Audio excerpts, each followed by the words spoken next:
Thank you for listening to this PodcastOne production. Now available on Apple Podcasts, PodcastOne, Spotify, and anywhere else you get your podcasts.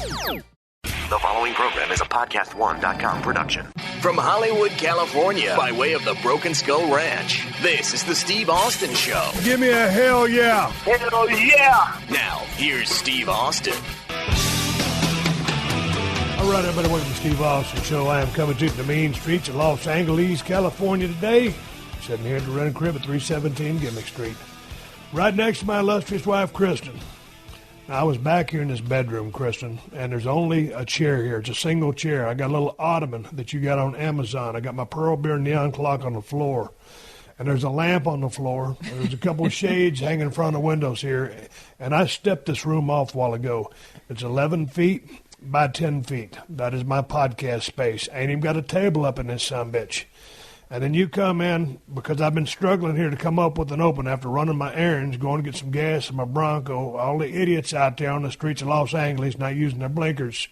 And I come back, and you damn near want to sit on my lap on this chair, and there ain't enough room for the both of us. Can I go outside and get you a lawn chair or something like that? No, because you want me to sit on the ottoman, and I'm not going to sit on the ottoman. Shit, I mean, I just sat on the ottoman. You can have a damn chair. We've been married, we've been together for about 12 years, married for almost 8. We don't really sit this close too much anymore. That's the truth. Well, it's the day after Valentine's. I'm feeling low. Oh, man, I really felt like shit yesterday because I called thebooks.com and I was going to order some flowers, but I forgot to. And this is, one of my spots on my podcast. I told everybody, hey, don't get in the doghouse. Now, shit, I'm in the doghouse. Were you mad at me that I didn't get you no flowers yesterday? Because you actually got me a card. And some chocolate. Oh, she got me 2 Reese's peanut butter cups in the shape of a heart, and I ate both of those sumbitches. They were good. I busted my diet for them, but they were good. So anyway, I was talking about keeping people out of the doghouse, and I didn't order you any flowers. I didn't get a card. I didn't get you nothing. Are you disappointed?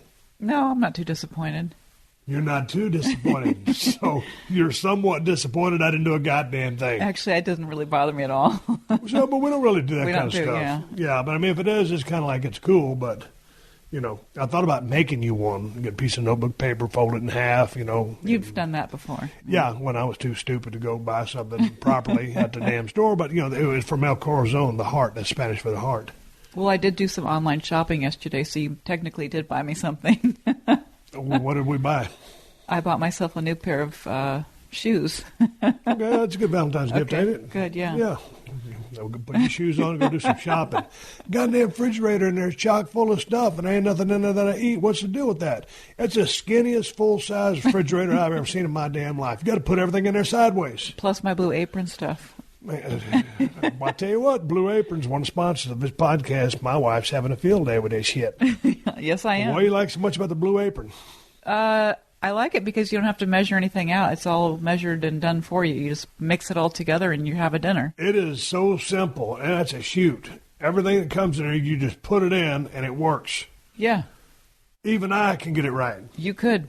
But, I kind of I just do my one course. Well, I do my 2-course meals. I'm a protein and carb guy. Yeah, but I'm doing the vegetarian option on Blue Apron. So they got a vegetarian option. Yeah. That stuff that I had the other day we used pretty good. Let's see which one. Oh, yeah, that's pasta. It was pasta yeah. stuff. Yeah, it was good. Pretty good. I was sitting there talking about Blue Apron. I was talking about Valentine's Day.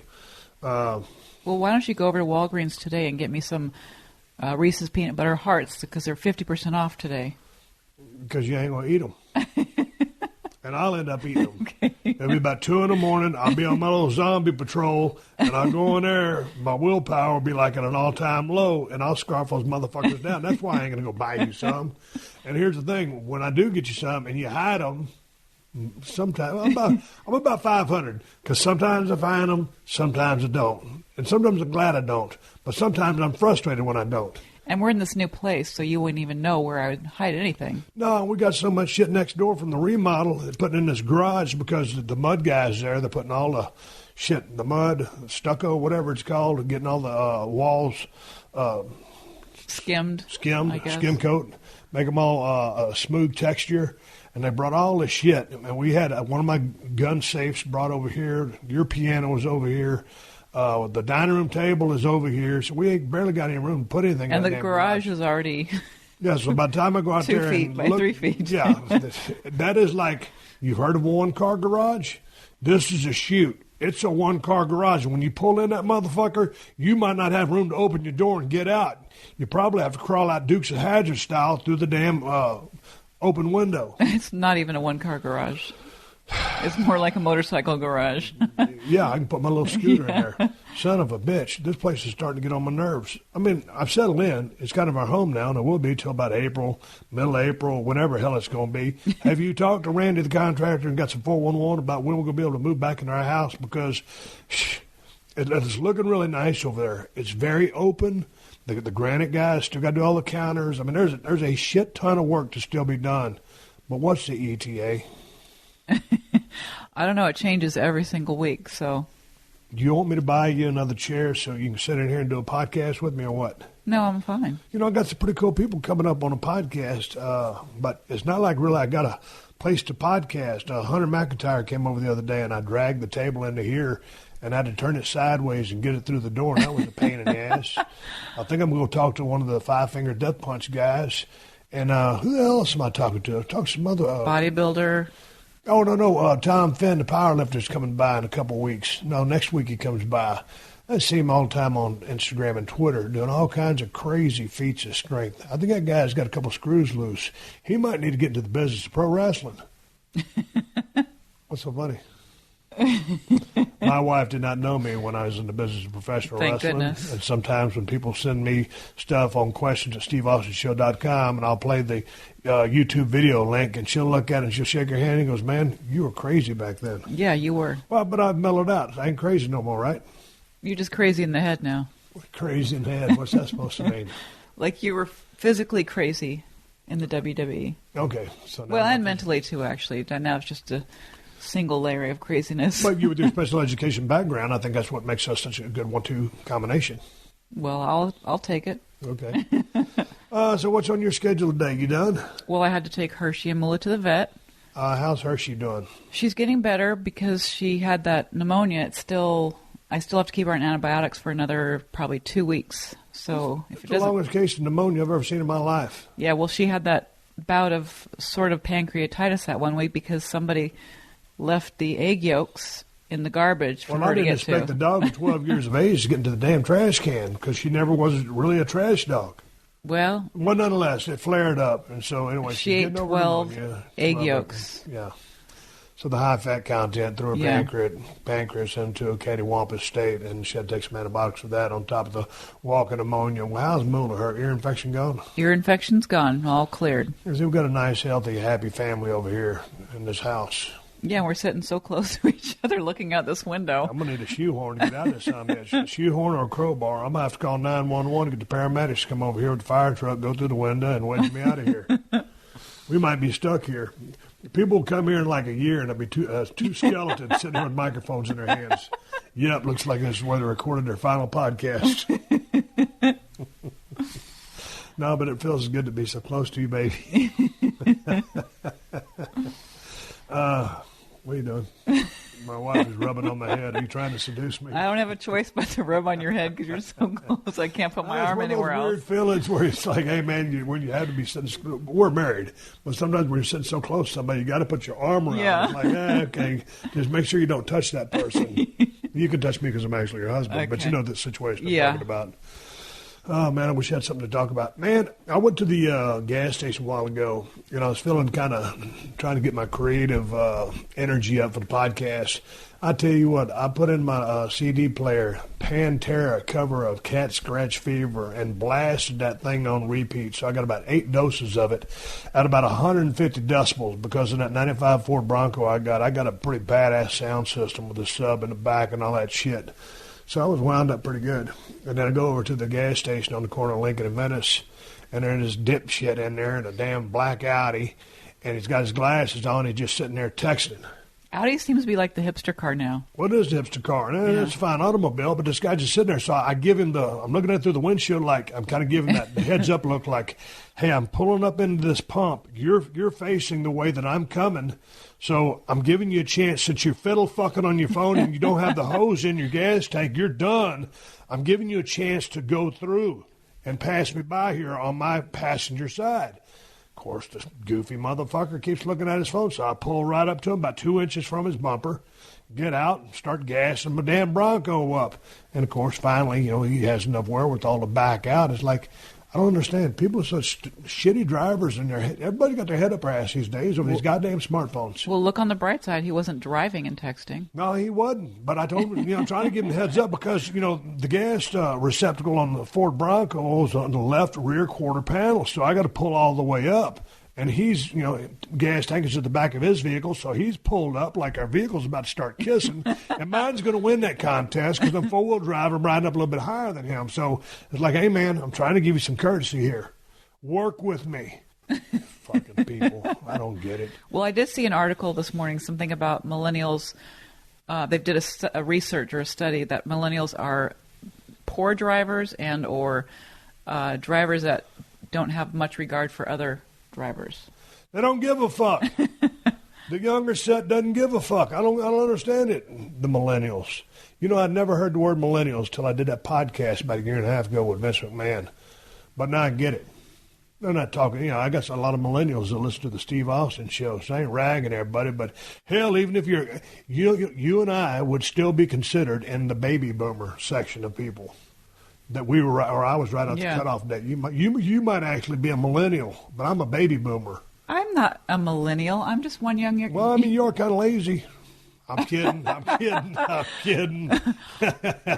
No, but I'll take more offense to that than not getting the Valentine's Day flowers. No, they're baby boomers that are just as lazy as everybody else. So I don't think you can just put it on an entire generation. But I'll tell you what, back in the old days, like when we grew up in Edna, Texas, if you didn't work your goddamn ass, well, bottom line was you were going to work your ass off because that's kind of household we got brought up in.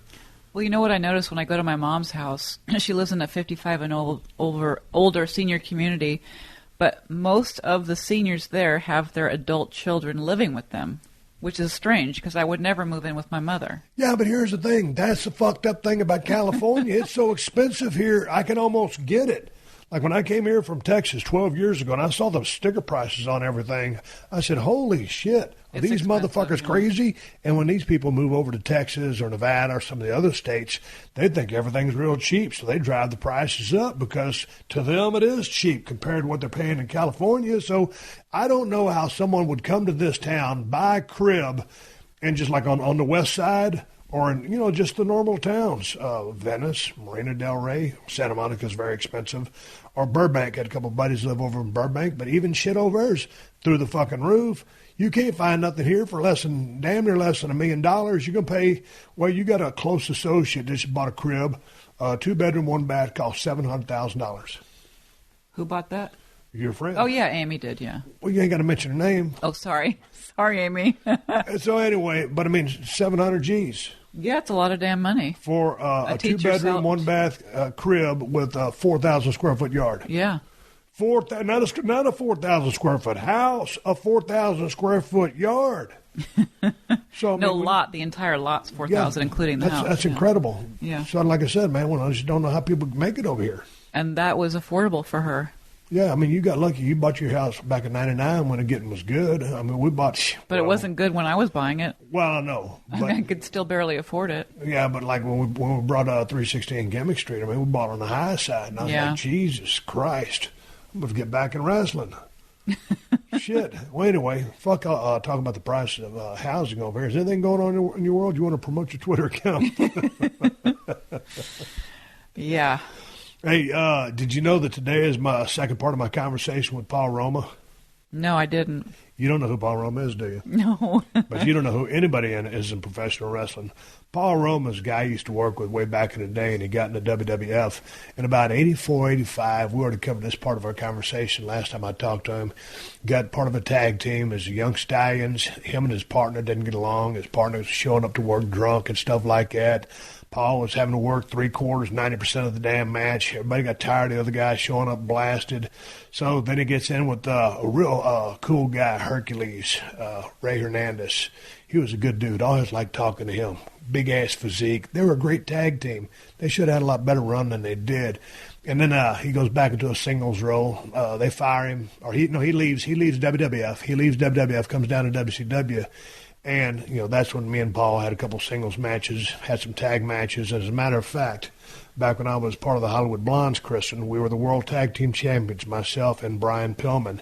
Well, Brian was injured one particular night, and my good buddy, Lord Steven Regal, filled in for Brian, and Arn Anderson and Paul Roma beat us for the belts that night. Huh. So I guess you got kind of a grudge against him since he stole my damn title belt. Paul, I want my motherfucking belt back. That was a long time ago. Does he still have it? No, I'm kidding. Oh. No. So Paul he's in the Connecticut area now. And he was my guest on the show last Thursday. We got started about halfway through his story and talking about Power and Glory. Now we're going to talk about some other things, to talk about some WCW stuff. But, hey, I'm going to take care of some business here. I appreciate you joining in and helping me out on the podcast, Kristen. Well, will you help me get out of the chair? After I finish doing my open. This is the Steve Austin Show.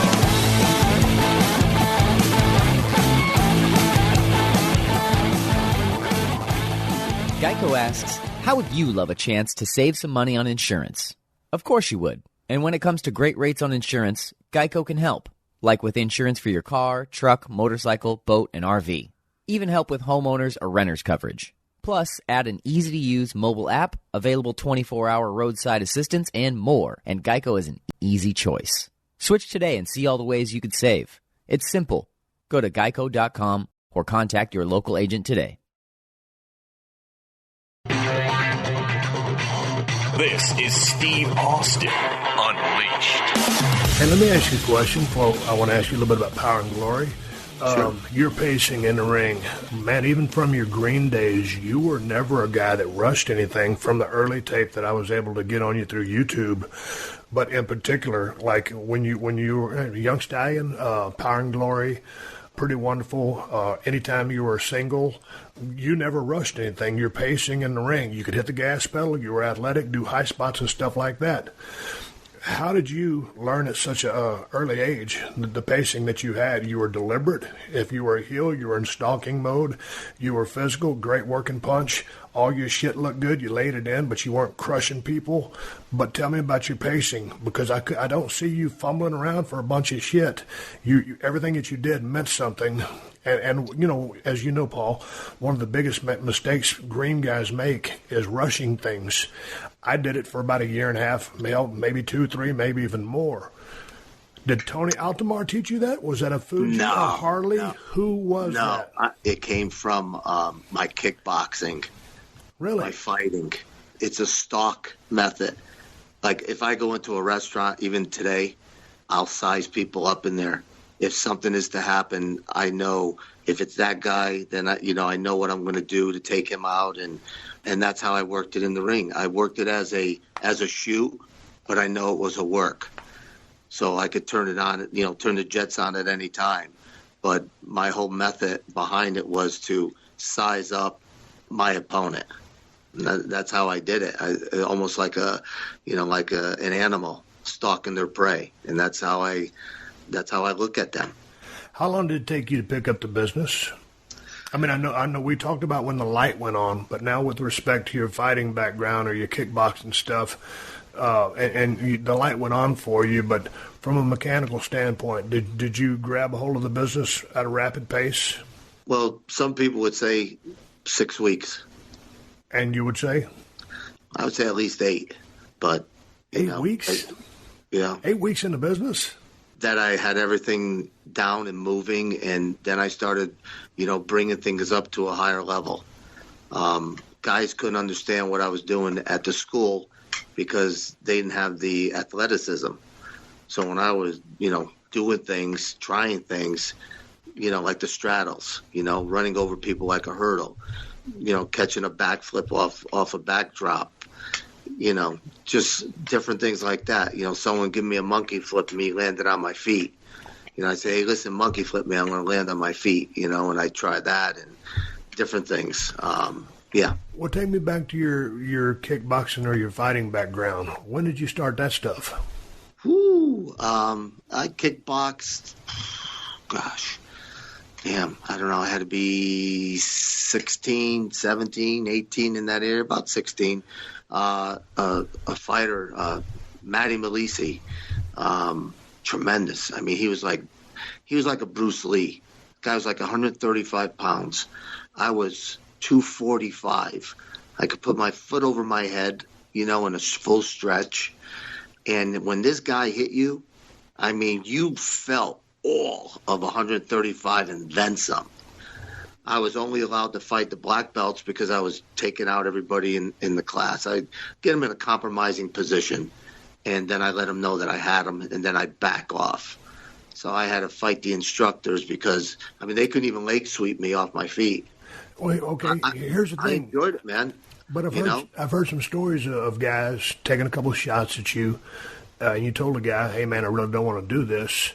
And as long as you've been in the business, and in some of those Wild West days back in New York, or, dude, even back in WCW, those were still kind of the Wild West days, in the early 90s. So how did it come to be that, I never heard of you getting in a scuffle with any of the boys? No, like I told you before, I think they feared me or they respected me, but either one for me was good. I didn't want to fight. My biggest fear is what I'm capable of doing. So, when I was in New York, I got in not really a fight, but we were in Rosemont, and Coco Beware said I said something about him, and I said I thought he was joking. And he started, cussing at me. And I was like, dude, relax. I don't know what the hell you're talking about. And he punched me in the face. And I stood there and for me, if I punch you in your face, Steve, and you don't go down, chances are I'm going to apologize to you and tell you I'm sorry. I don't know what happened, where it came from. Because if I can't take you out, I hit you like that, I got to figure you're tough, man, So he punched me in my face, and I told him, listen, dude, I said, I don't want to fight. I said, I don't want to get fired. I said, so please, enough. So he punched me 2 more times in the face. And I'm like, you know what? I got to stop this guy before, I don't want to hurt him. So I just grabbed him and kind of tucked his head by my side, put my arm over his head and tucked it by my side. And then I'm standing there, and I feel him biting me. I'm like, this son of a bitch is biting me. And I'm that calm about the whole thing. I'm trying to stay as calm as possible. So I said, well, let me, pull him down. If I could pull him down, then I could just kind of, hold him down. So when I went to pull him, I just slipped, and I ended up on my back, and he was on top of me. And I said, all right, well, we got to take this out of, we got to get him off because this is not a good position to be in. So I got him off me. And he's like, I'm going to kick your ass. And I'm standing there saying to myself, you just punched me 3 times in the face. You can't kick my ass. What is it you're not getting? So I gave him a quick bip with a left, and it stopped him. It just stopped him in his tracks. And Lanza jumped in, and I was trying to keep Lanza in between us. So then, he starts crying, I'm going to go to the office, blah, blah, blah. I'm like, well, here goes my job. This guy's going to bitch. They're giving him the push. So then I said, well, you know what? I'm going to get fired. What the hell? So I went downstairs to where he was had his own room. And I knocked on the door, and he said, who is that? I said, it's Roma. Open up. I'm going to kick the shit out of you. So he goes, fuck off. I'm going to the office tomorrow. I said, open up the door, and I threw in a few choice words. I said, I'm going to beat the living shit out of you, dude. Open up the door, man, So he's like, no, go away. So I walked away. Pat grabbed me the next day and said, can I talk to you? I said, yeah, what's up? He says, I heard you got in a fight last night. I said, I didn't get in a fight. And he looked at me startled. I'm like, what do you mean you get in a fight? I said, I didn't get in a fight. You got in a fight with Coco last night. I said, no, I didn't, Pat. I said, Coco punched me 3 times in the face. I said, but I don't consider that fighting. I didn't really hit him back. So he looked at me dumbfounded. He's like, well, I guess. I said, yeah. I said, so you know what? I don't think there's anything to talk about because I didn't fight him. So he let me go. which is fine. Yeah. And then we got on a plane, probably a week or two later, and Coco's sitting in the back, and I went walking back there. And the boys are like, "Oh shit, here it goes," right? And I walk back, and he looks up at me, he goes, "Hey man," he goes, "Sorry about that." And I said, "About what?" He goes, "You know what happened in Chicago?" I said, "That's all right, dude. There's nothing you could do to hurt me." And then I just walked away and sat down. I figured that would, get him riled up, but nah, he wouldn't jump. So, no big deal. But anyway, yeah, I'm just afraid of, what I could do to somebody. I know how, disturbed I get. I know what kind of punches I can take, especially from kickboxing. I mean, they give you those kicks in the head and the face, and you just keep coming. And that's why I had to fight the instructors because, I had 4 friends that joined the class with me, and they wouldn't fight me. And 2 of them were cops, and they would not fight me. Are you an MMA fan? Not a great fan of it. Once in a while, I'll watch it if it's on, like late night. So was your idea to come up with Power and Glory? Yes. Because they weren't doing nothing with you. They weren't doing nothing with Ray. So you run this idea by them, and then you pitch it to the office. Yeah. I remember when you guys hooked up because you had a great look. Because I like Ray when he was Hercules. I liked you from your work. And then to me, Young Stallions was good. Because I remember you guys are an athletic, good-looking tag team. I didn't know about Jim's issues, whatever. Y'all disappear. But I thought when you guys come up with Power and Glory and going back, I think WWF missed out on a major run with you guys. Because y'all did some good things with some good people. But to me, y'all were a main event, high-level tag team that they should put the gas pedal to. Do you feel the same way? Without a doubt. Even the Hart Foundation said it. He said, there's nobody better than you guys. Bret Hart told me one day, he goes, "You guys are great. You're the best tag team I've ever seen." And he goes, "It's a shame they're not giving you a push." We beat the Hart Foundation in Nassau Coliseum for the belts. And then they immediately took the belts away from us and said, that we cheated. That was obviously the angle. It was deafening in that place. The people cheered, and I turned to Ray and I was like, "Holy shit, man!" I said, "You hearing this?" I said, "They're cheering us. We're the fucking heels. They're cheering us. They're cheering us over the Hart Foundation, dude." I said, "We're over, man." And then they took the belts, and Ray looks at me and he says, "You'll never see those belts again." And I said, "What are you talking about?" He goes, "We'll never see those belts again." And he was right. Why do you think it was? What was it? I think that I created Power and Glory, and the office didn't. That's what I think. That's just my opinion.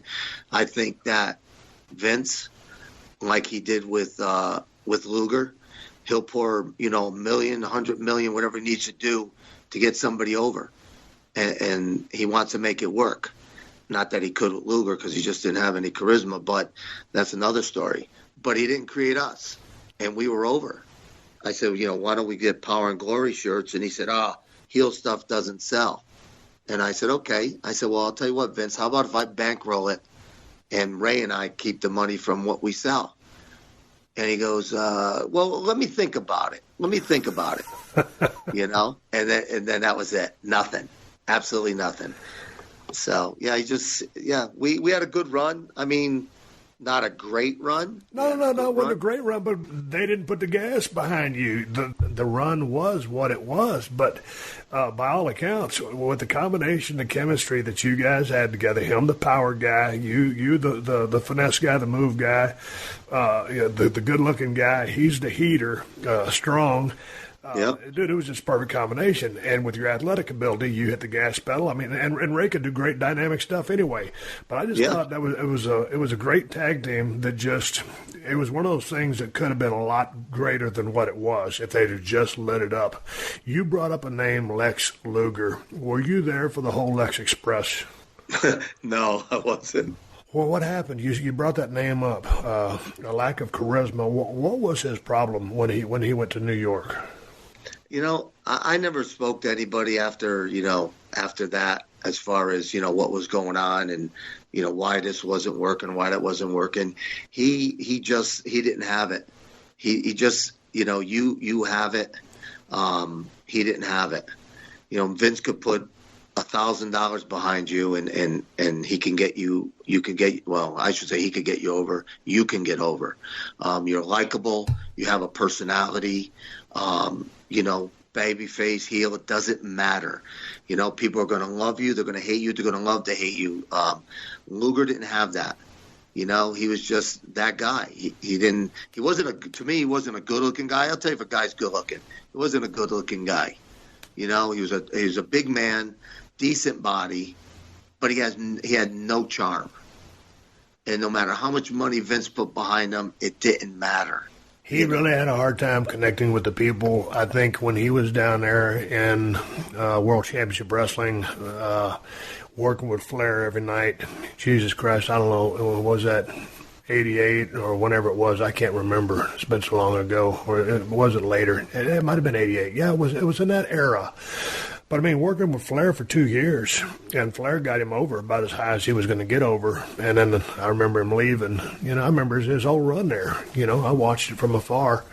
And then I remember when he went to New York, and I was going to wonder what they were going to do with him. But, I'm not speaking badly of the man or talking behind his back, but, Ric Flair got him over down in WCW, but, that was what Ric Flair did. And he came to New York, and, man, they built that Lex Express, and they really bankrolled him. Man, he just couldn't, going back to trying to play this podcast for your students, he really couldn't identify, or the people, in my opinion, couldn't identify with who or what he was. Whether, you're working heel, Paul, or whether you're working baby, you've got to establish a relationship with that crowd.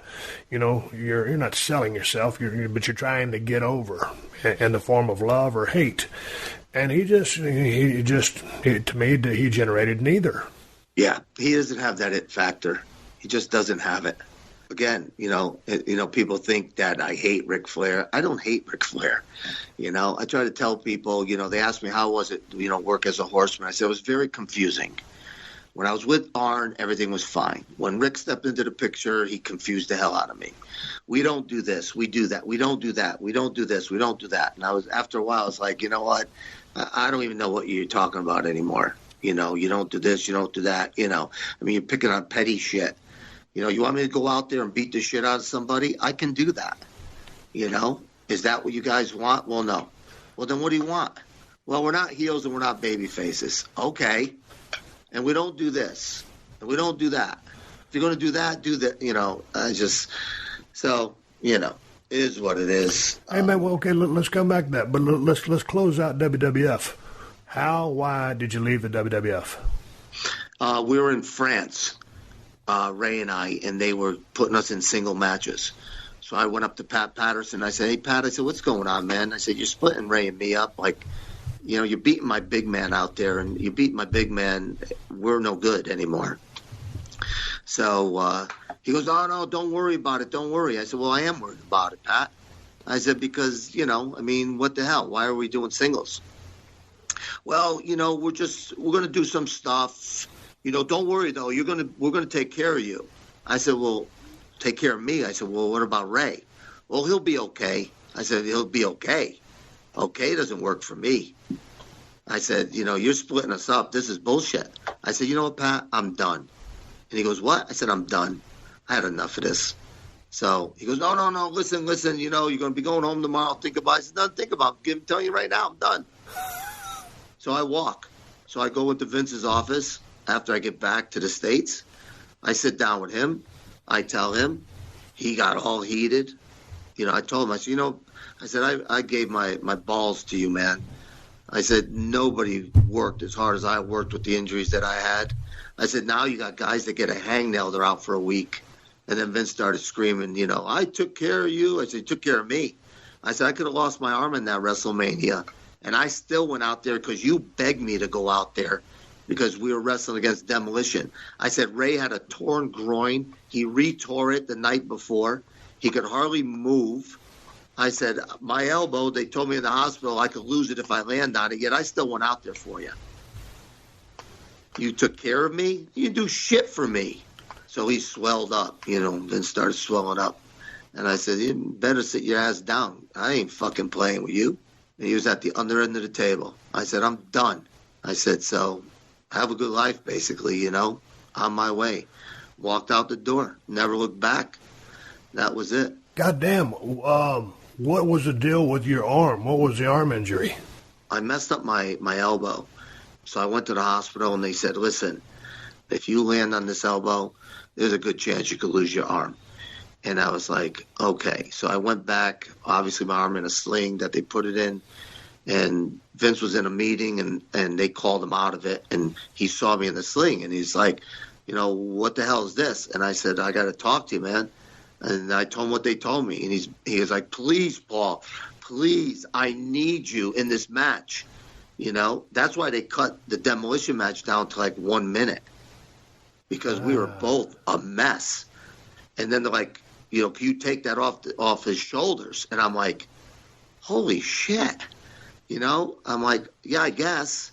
So I went out and bought a rollerblade or a skater's elbow pad. We padded it all up, put it on my arm, took the bump, tried to land a little, you know, cockeyed so I wouldn't land on the arm. And then when I got back to the locker room, they had a doctor waiting, and he took 30 cc's of fluid out of my elbow. He says, I don't take 30 cc's out of a knee, and I took 30 cc's out of your elbow. And I was like, well, we made it through, man, you know? So that was it.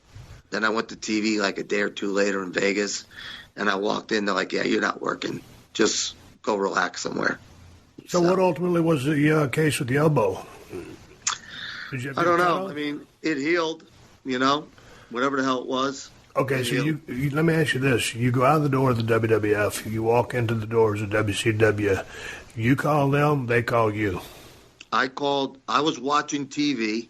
I was watching wrestling, and I looked up at the screen, and I said, you know what? This is bullshit. I belong there, you know, meaning working.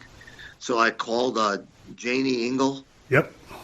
And she answered the phone anyway. I didn't know who she was then, you know, I told her who I was, and I said I was interested in coming in. So she said, okay. And I got a call from, I don't remember his name, and he said, you know, this is so-and-so. And I said, yes, I know who you are. And he said, we'd like to bring you in, and we'd like to make you a horseman. And I was at my gym at the time, and behind the counter. And I said, okay. He says, and, you know, this is what we're going to give you. And I said, okay. He goes, no, I don't think you understand. And I said, no, I understand. He goes, no, I don't think you do. See, we're going to make you a horseman, and this is what we're going to pay you. And you're good with it? And I said, yes, I'm good. Yeah, I don't think you quite understand. I said, I understand. Because what they thought was they were giving me a little bit of money. Right. But being, you know, like you, a businessman, I figured, because they told me, listen, you're only going to work like once or twice a month. But I knew if they were making me a horseman, I was going to be working more than once or twice a month. I had to be.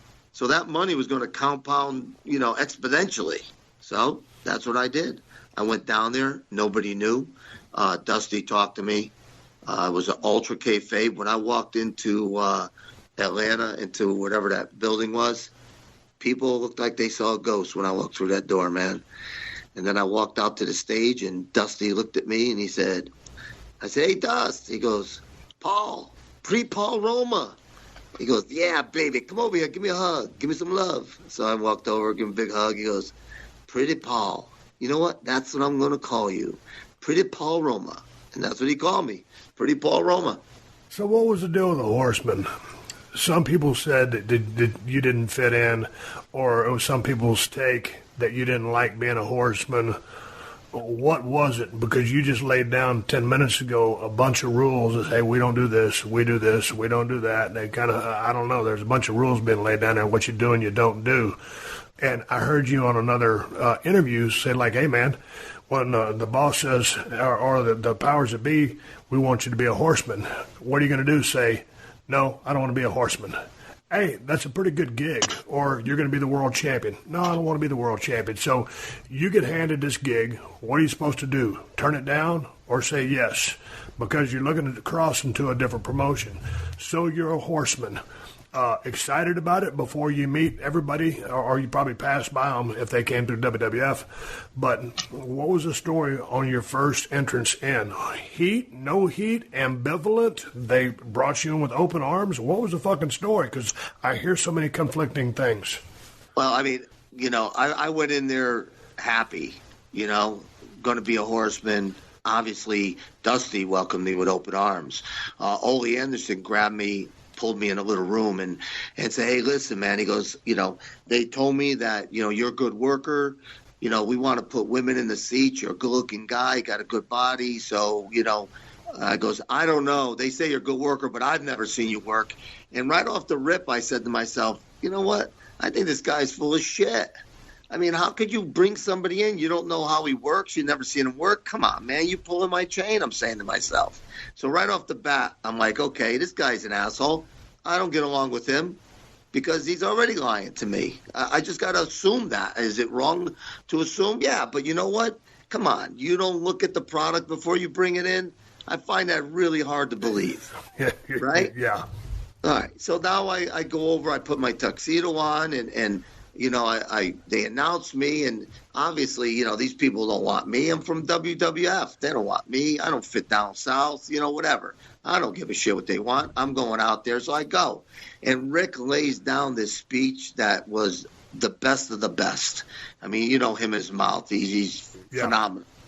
And I come into the room, and they're all there, and it looked to be okay. And then afterwards, it seemed to be all right, especially with Arn. Arn took me in, with open arms, invited me to his home, which I thought was great. And but when he got around Rick, or Rick got around him, all three of us were together. It was a different story. It was a different picture. I started noticing when we went out, I started getting, more attention than Rick did, and I think that bothered him. I don't know, I could say whatever, what's the truth? I don't know. I just believe that to be. I just saw some, I don't know, jealousy, animosity. He's not the dog anymore. Got a young stud in town, you know what I mean? Definitely better looking than you, definitely better built than you, so now what? What do you do? How do you keep promoting you? So, like I said, Arn and I thought we got along just fine. Did we gel body-wise? No. We were frickin' frack, let's face it. We were definitely... What was the feeling in WCW versus WWF? Just laid back. Laid back? Laid back. Oh, yeah. So? No stress. WWF, you're like high-intensity stress. Well, everybody's bucking for a spot. Why then in WCW did you feel like no stress? I don't know. I just didn't feel like, anybody was gunning for you. In WWF, you just, from the office people down, somebody's always looking to set someone else up. Get them to say something. Open up a spot for the new guy. It's always something going on. And WCW wasn't like that. You just sat there and, you played cards and everybody joked and got along. Yeah, it was definitely different. Was it because of guaranteed money, do you think? Because, when you came in WCW, when I came there in 92, 91, whenever I went over there, after I just broke into business for a year and a half in USWA, they called me up and talked to Dusty, and they brought you in for X amount of dollars the first year, and your second year you'd probably double that. And so, it was guaranteed money. But you still had to earn your spot on the card. In WWF, I mean, nothing was guaranteed, nothing. You just signed a contract, but that was it. So, right. I mean... Dude, it was like the Wild West back then. I mean, dude, the higher you are on the card, the more money you're going to make. And so oh, yeah. I just think that breeds competition in and of itself, and you always want to try to get to the top. But maybe that was it, just because, you still had to work for your spot. But I could tell you one thing. I was in the ring with Brutus Beefcake when I first started out. We were doing TV, and I grabbed, a headlock on him. And when he came back to the locker room, one of my buddies that I went up there with had said, come here, I want to tell you something. I said, what's up? He goes, Hogan just gave Beefcake a bunch of shit. And I said, what's that have to do with me? He goes, well, he was telling Beefcake he better get into the gym because you were making him look really bad in there. I'm like, oh, great. Just what I need, right? I need this guy to be pissed at me because, he looks like shit and I work out. Not my fault. But, again, that's the problem. That, guys were in WWF, they were gunning for your spot. They were worried about their spot. There were a bunch of insecure people. But not the old timers now, not the old timers. The Fujis and the Harley races, they just weren't, those guys weren't worried about their spots. It seemed more like the young guys, always worried. It was crazy. Then looking back at just the atmosphere of the locker rooms, which run did you prefer? What happened in WWF or what happened down there in WCW? Not according to your push, but just the atmosphere. I think the WWF. You know why? Because it had to do with partners. I ran with Ray. I ran with SD Jones. You know what I mean? I had great runs as far as friendship runs with these people.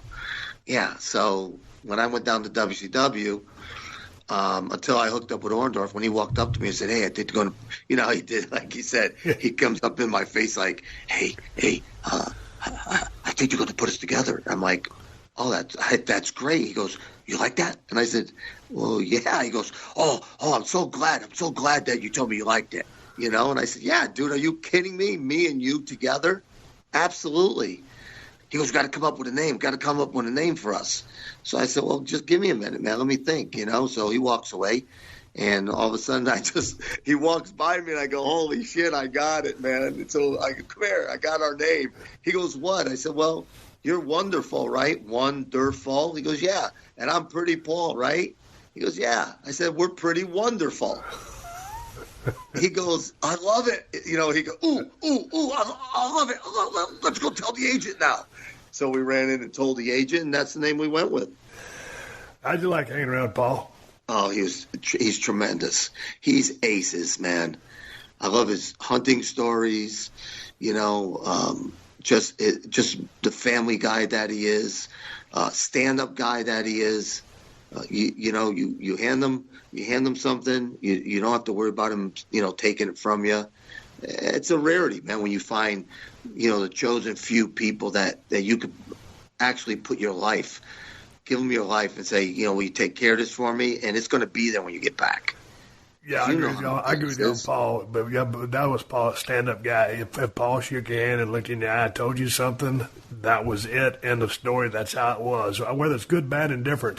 If Paul told you something, he would tell you to your face, and that's how it was. He was a total man of his word. Yep. He sure was, man. He sure was. All right, Paul, let me take a pause for the calls here, and we'll pick it back up right after this. The Steve Austin Show. The Steve Austin Show.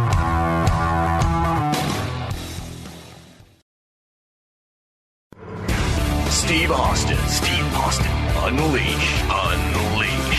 Hey, what was the deal? I was watching some of your stuff on YouTube. You got to give me the Alex Wright story. Because here's the thing, I'd been watching. I watched that match, and I remember that was one of the. He was part of the promo I cut when I went to ECW. And so I started watching a bunch of other guys have matches with him. And, they were really trying to push this kid through the moon. And I saw the match you had with him. And was that the reason you got fired from WCW or not? Oh, yeah. Okay, so what was your attitude going to the ring? Well, let's just start off with the match instructions and how you took all this. What went down? Okay, well, what led up to it? So the agreement that Ric Flair and I in the office had was that I would let this kid beat me all around, but teach him how to wrestle. And I said, yes, but I'm not getting beat on pay-per-view. And they said, absolutely not. Just all the house shows. We want you to teach this kid, get him over, because he's still green. And I said, not a problem. We'll set up the angle with you. I said, okay, great. I said, but no paper. I'm not doing job on a pay-per-view. And they said, not a problem. Not going to happen. So now pay-per-view comes up, and I go walking in thinking, okay, they're going to DQ me, something, interference, I don't know. So I walk up to, the board, and I'm trying to see what match I'm on, and Rick comes over. And I say, hey, Rick, he goes, hey, Paul. I say, hey, how do you want us to do this? What do you want to do? And he said, oh, we need him over. And I went, excuse me? And he goes, yeah, we need him over. And I said, well, wait, Rick, we had an agreement. I wasn't going to job to this guy on TV. He goes, yeah, well, the office changed their mind. And I said, oh, the office changed their mind, huh? He goes, yeah. Okay, how do you want it? So he tells me. So I'm like, okay. So obviously I walk all the way out with attitude. I said, as soon as this kid gets in the ring, I'm just going to insult him for however long it takes. And when it comes down to a 3 count, I'm going to kick out on 2.5. They could do whatever they want. After that, I could give 2 shits. So, and that's probably the highest I ever jumped off a top rope to drop an elbow. Brother, I was up there. I was coming down saying, damn, I could eat a sandwich on the way down. I'm up here. I was just having a conversation, man. I really was. Here's the thing, because I can't remember if I had to put him over or not. I probably did, but I probably got the same speech you got. But it wasn't his fault. Nice looking kid. I didn't know whatever happened to him. They wanted him to get over, but it just seemed like he's probably a good kid, but I don't think anybody really likes selling for him, to be quite frank with you. And anyway, like I said, nice guy, but I didn't know him. I worked with him. And what happened when you went back to the dressing room? Nothing. That's the thing. I walked back there. No one said a word to me. I went out to a restaurant with Paul, Janie Engel, myself. I think someone else was us, and a couple of the other guys. I think Rick may have been in the restaurant too. And Paul said, man, that was a hell of a match you had, blah, blah, blah. So I leave. I get home, and I get a call from Rick. And he said, hey, I don't think you want to wrestle anymore. And I said, what are you talking about? I don't want to wrestle anymore. He goes, well, that match you had. I said, I thought it was a damn good match, Rick. He goes, well, I didn't think so. I said, well, then you're the only one, because everybody I talked to thought it was great. All the boys thought it was a good match. He goes, well, I don't think you want to wrestle anymore. I said, Rick, I really don't give a fuck what you think. I said, so, end of conversation. I can see where this is going. So he had nothing else to say. Next thing you know, I get a FedEx package saying that they no longer need my services, finish out, the rest of your bookings, and that was it. Okay, fine. So then I make a call to Europe. They call me back. I become European champ. And they told me when I was in Europe, had Alex Wright beat you, you wouldn't be here. You would have just destroyed everything that you stood for, letting that kid get over on you. So, you know what? To this day, I have no regrets about that. And again, nothing against him. It was against the business. And it was to protect my ass. Man, I tell you what, I've been in that spot a couple times, and they say, hey, man, we ain't going to beat you, or we're going to do this. And then all of a sudden on the big day, and, a couple hours before the match, hey, man, like I said, want the kid over. And it's like, hey, man, we had an agreement. Yeah. Yeah, but the office, and the heat always goes to the office. And it's like, all right, you're in between a rock and a hard place. Yeah. I'll never forget, man. I'd been working down in WCW, and I can't remember how long I'd been there. I was still pretty new in the business, but I was having pretty good matches. And I just got finished working a loop with Sting. Sting, Jesus Christ, man. He was one of the top guy. I was having great matches with Sting, and he was beating me every night. Then I was having great matches with Ricky Steamboat, and either he was beating me every night, or we were doing Broadways, whatever. But I was going toe-to-toe with these guys. And a lot of them were Broadways, but I put a lot of them over, too, Sting and Steamboat. And then all of a sudden, hey, man, I want you to work a loop with Eric Watts.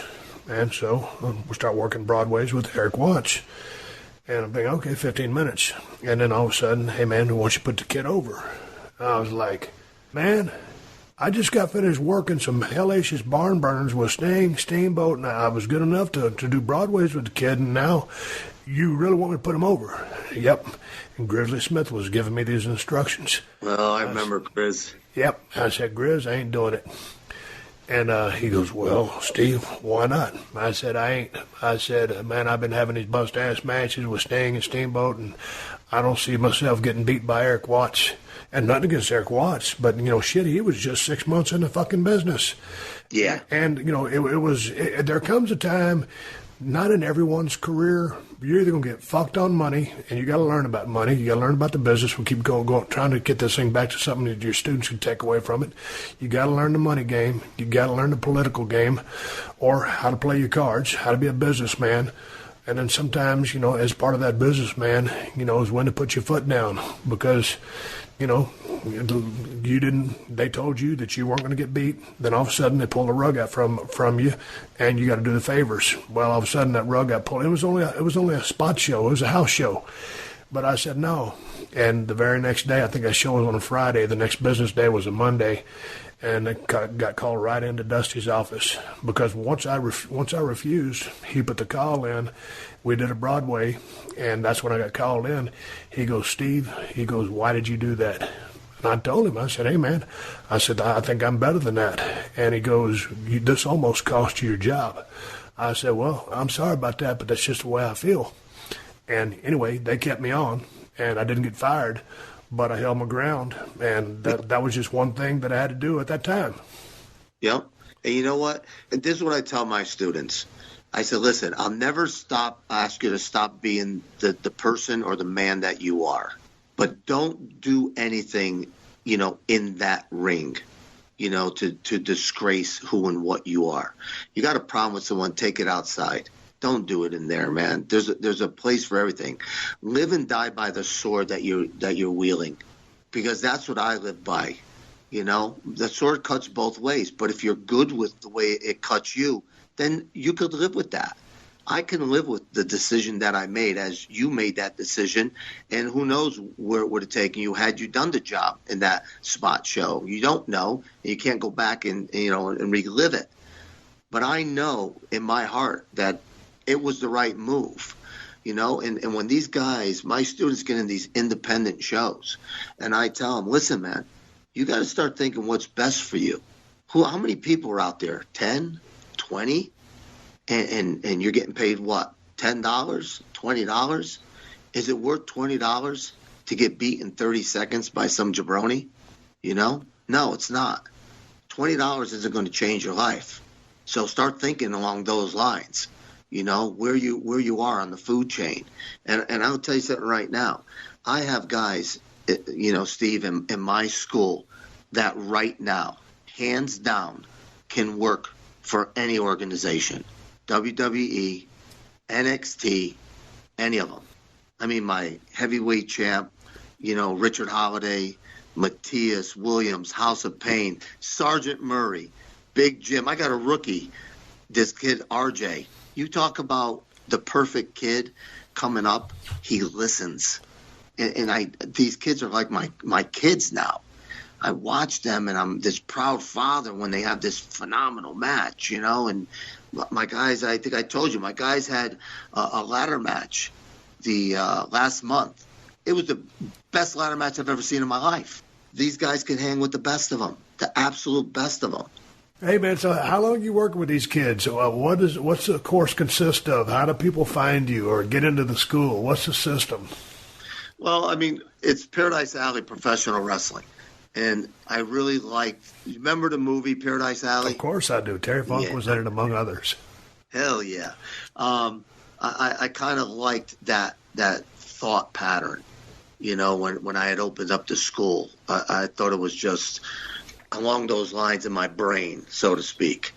So that's kind of how I looked at it. It was going to be old school, just teaching psychology and, don't take 100 bumps, take 3 or 4, that makes sense. We just landed 4 public access channels to get our show on TV, which is nice. So our website's under construction right now, but right now we have PAPW official Facebook is where it's at. So how are you working with these kids, man? In the beginning, probably we go over the holes and things like that 2-3 times a week. Then I start, bringing them in, putting things together, making them understand, why you do this, that, and the other thing. You know, like I have a footprint, which is within the first minute, you got to figure nobody knows who you are. You have to tell the crowd without hand gestures, without swearing at them. You have to tell them who the babyface and who the heel is. And you basically have a minute to get that done. What's up next week, Paul? I got to ask you something Go now. ahead. I'm going to put you on the spot. I want to know if you remember your famous tagline. Shit, I can't remember. Was this a story you told me in the deer stand? No. This is your favorite tagline. What was it? See what I did right there, kid? Oh, yeah. Hey, before we shut this thing down, what was that story you told me? Because I think you thought I was disrespecting you. We was at a diner somewhere. We was on a road. What was that story? Yeah. Listen, give the people a story. Classic story, man. This is what brought us back together. So I got to tell it. So we went out to get something to eat, and we're in a restaurant. And there's you, me, and I can't remember. There were like 5 of us that were in the restaurant. So they bring our food up, and again, I got to put the details in. The background of me being, from Italian family, we always, when we get our food, we'll offer it to other people at the table. Would you like some? Would you like some? So me, being from that family, I look at you and I said, hey, Steve, would you like some steak? And without missing a beat, you looked at me serious, and you went, if I wanted some, I just take it. And I sat back and I went, shit, he just fucking disrespected me, man. I said, I offer him my food and he's going to take my food. I gotta fight this fucking guy. This ain't right. We got to go now. I got to fight him. This is bullshit. And then somebody said something, and you all started laughing. And it was obviously it was a joke, but I was like, holy shit, I got to fight this. I don't want to fight this fucking guy, but my thing is about respect, man. I was brought up that way, and here I offered my food, and you're just going to take it if you wanted it. I didn't remember that story till you told me. I was just fucking with you. But the thing about it was, you're kind of a serious guy until you get to know somebody. Then you fuck around. You got a great sense of humor and all that. But like you said, you're all about respect, and so I was just fucking around with you. And it was funny when you told me that story because I remember it vividly. I'd forgotten it until you told me, but no, man, I was just fucking with you. I was glad we didn't start fighting about a steak. Yeah, well, I found it out a few minutes or whatever it was, a minute later, but holy shit, what I went through in my brain, man. It's like, damn, oh, man, you know how much stress you put on me that day. All I wanted to do was eat my food, man.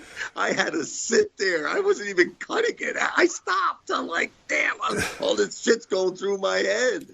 Man, I immediately told you I was sitting in that deer stand, and I told you the story that happened because I always fuck around with people. And I was down in Tennessee in the USWA territory. I just gotten there, and someone told me, "Hey, man, call Soul Taker. Call Punisher, Mark Calloway, Undertaker." Right. He'd been in the business about a year longer than I have, a year and a half. Y'all see if you can get a ride to the building with him. Fuck, you know how it is when you go to a new place. You don't know nobody. You're intimidated. You don't know the system. So I sheepishly called Mark Calloway until we started talking about getting a ride. Well, we were going to be both baby faces, but they had turned him heel or some kind of shit like that, so we couldn't ride together to the building.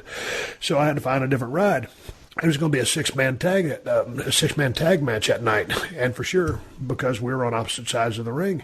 I said, okay, man. I said, I'll find another ride. I said, just when we get out there in the ring, I said, I'm going to stretch you tonight. Talk to you later. Well, goddamn, it was 6-man tag. It's me and Dutch, and I can't remember who was on our team, but there on the other side was what ended up being the Godfather, Punisher, and somebody else. Sure enough, me and Mark get in the ring. He had been on a couple tours to Japan.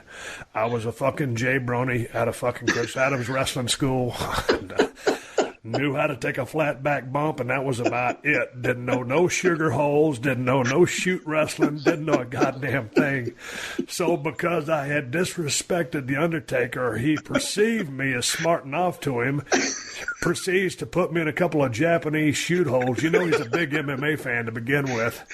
And this is back in 1990, and this motherfucker's got me in some kind of hold, and I'm just laying there. And, dude, it's Evansville, Indiana. I remember like it was yesterday, and I'm sitting there. He wasn't hurting me, but he was just letting me know that he had me.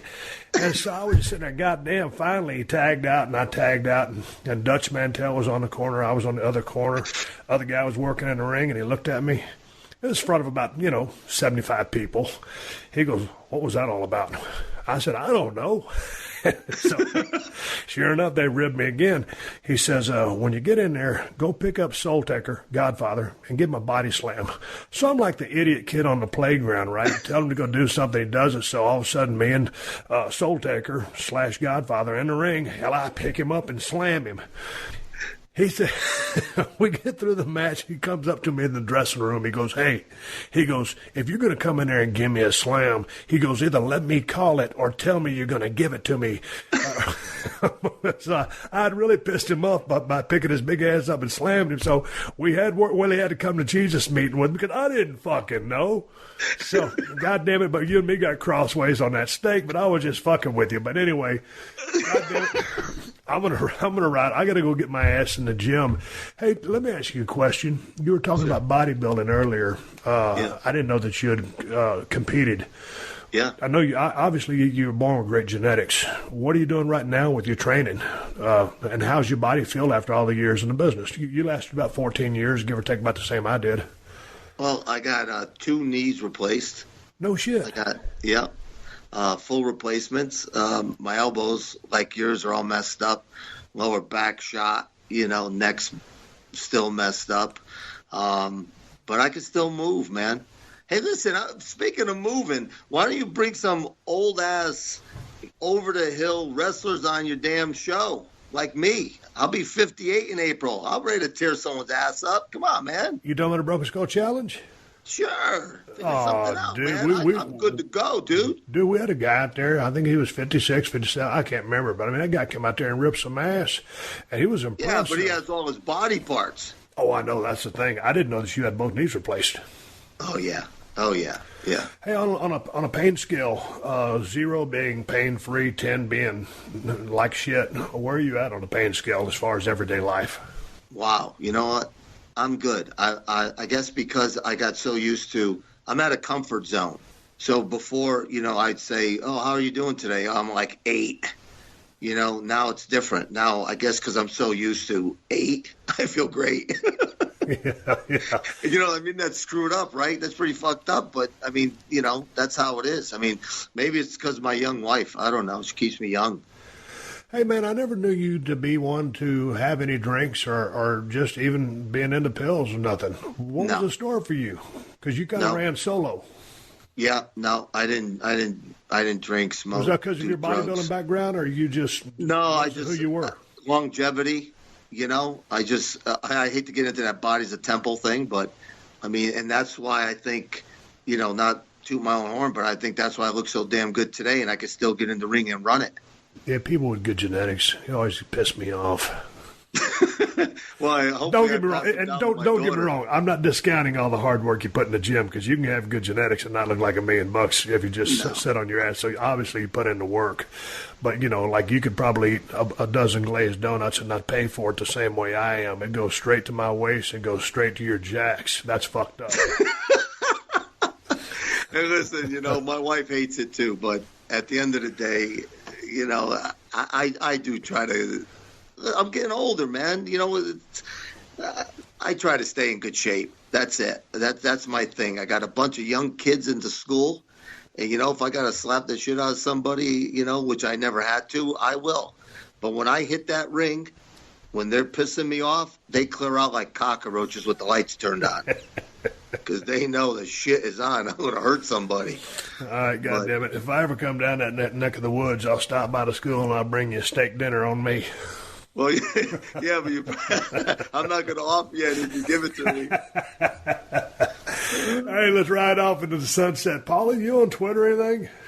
Yeah, mostly Facebook. I got a Twitter account, but I hardly ever go on it. Drop that Facebook account one more time for the listeners or anybody that's interested in the school.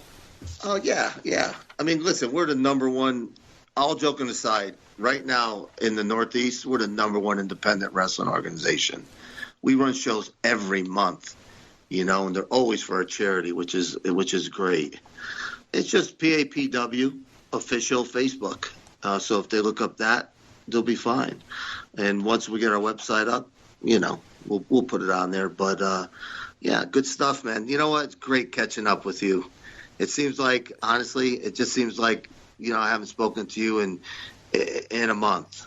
It doesn't even seem like, all these years have gone by. Well, I know it, but it was just like getting that email from your student. It's like, yeah, man, me and Paul are always cool. And like I said at the beginning of the podcast, we don't call each other all the time, but it's just always good to hook up with someone. We're always cool. When we worked in the ring, we had fun. We fucking had good matches, and it just is what it is. So the real guys are the real guys. It was good talking to you, man. You too. This has been a Podcast One production. Download new episodes of The Steve Austin Show every Tuesday at PodcastOne.com. That's PodcastOne.com.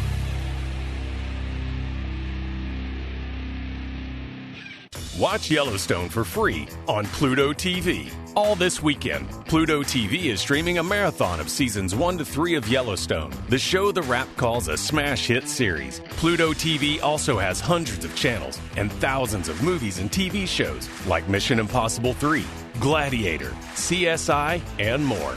Absolutely free. So download the free Pluto TV streaming app and watch Yellowstone seasons 1 to 3 free. Hey, this is Michael, the Playmaker Irvin, with the Michael Irvin Podcast, the MIP. Folks, we got such great guests coming towards you. We got Pat McAfee, the greatest runner in the world, in Barry Sanders. Coach Prime, that's Prime Time Deion Sanders. Everybody's worried about what Tom Brady's doing. Let's ask his right-hand man. My good friend Julian Edelman will be joining the MIP. And my dude Chris Long. We getting it all right here on the MIP. Don't miss it, the Michael Irvin Podcast. Yo, what's good? It's your boy, Big Brother Jake, a.k.a. Jake Warner, my government name. Check it out. I host a show called the Big Brother Jake Podcast, and I've taken my talents to the biggest and baddest platform on the planet. That's right, baby, Podcast One. My show is unique as I talk about everything. Life, sports, entertainment, being a single dad juggling several jobs. I'm a hot mess, but it's damn entertaining. Subscribe and review now on Apple Podcasts and listen on Podcast One or wherever you get your podcasts.